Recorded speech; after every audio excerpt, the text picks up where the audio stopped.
Even the door leaving the station is freezing. So it's like, welcome to the weekend. It's an ice box. I know, right? So now you have to think back to those days in July and August when we were saying, oh, my lordy, lordy, it's so hot. I wish it was the middle of winter and it was cold. And see, now we think to those days in August and July where, you know, it's like 100 degrees and the dew point's 80 and we're about ready to collapse. It all evens out, right? We have a cold one, too. Look at that wind chill factor. It feels like minus 22, so it's 2 degrees, but you get caught in that wind. And that's pretty rough. But the wind is going to die down here through the night tonight. But the temperature's also going to continue to die down as we make our way into tomorrow, and especially tomorrow night into Sunday. That's when we're going to have some of the worst of the cold. It is 1 below already in Hutch. Olivia and Glencoe at 1. It's 2 in Mankato, 3 in Waseca, 6 in Fairmont and Blue Earth.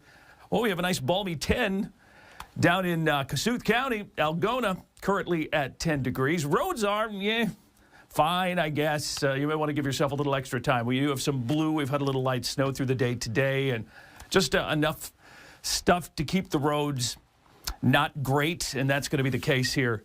Again, tonight into tomorrow, we have a little system that's going to bop through, and that'll bring some snow to our southwest. We will get maybe a few flakes here in the Mankato, North Mankato, Minnesota River Valley area, but further south and west is where the better snow will be. As we back off, you can already see a little snow beginning to wind up out in the Dakotas. That is going to slide southeastward and basically impact a line from Pierre, South Dakota, through Sioux Falls and Yankton, South Dakota, down to Sioux City, Iowa, and further southeast toward Des Moines. So that's the primary impact area. But we may catch a little bit. Some of you who are southwest of Mankato, here is the snow forecast in the white, up to maybe an inch, Fairmont-ish.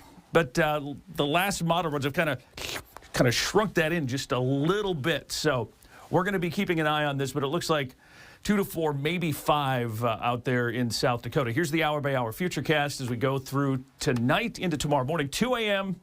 We start to see, you can see a little bit of that light snow moving over toward the Mankato area, Minnesota River Valley. But most of it stays to our south and west. But it'll be just enough to be annoying and make roads a little slick again tomorrow morning.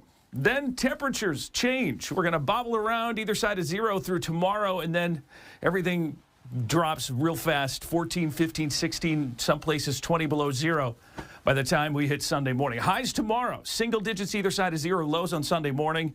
Boy, 15 to 20 below. It's not going to be windy, but even a sneeze will take the wind chill to minus 35. So bundle up, full tank of gas, all that important stuff if you're going to be doing stuff outdoors this weekend. Cloudy, cold, becoming less windy, 4 below 0 overnight. Tomorrow, clouds in the morning, some flurries, afternoon sunshine, and just brutal cold, 1 above for the high. Sunday, 4, we're going to get back. That 4 is going to be late Sunday, probably evening, and then 29 Monday, back to the 30s. We finally get a break from the every other day winter mess. So next week, looking much more calm. We're going to take a break. Sports is next. This extended forecast is brought to you by Northern Comfort, celebrating 50 years serving the Mankato.